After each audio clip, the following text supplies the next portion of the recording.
Welcome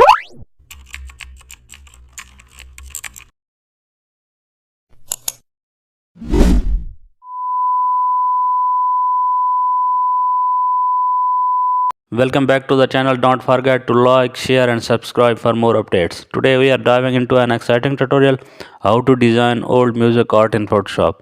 In this tutorial you will learn how to create vignette inspired music cover that capture the essence of golden music era. We will start by setting up a square canvas perfect for album covers. Then we will pick a retro color palette with a faded bronze, muted reds, and warm yellows to give that nostalgic tones. Next, we will import an old microphone, vinyl record, and classic guitar image to set the mood. Use grunge paper texture. We will add aged and warmed out look. We will experiment blending modes like multiply and overlay.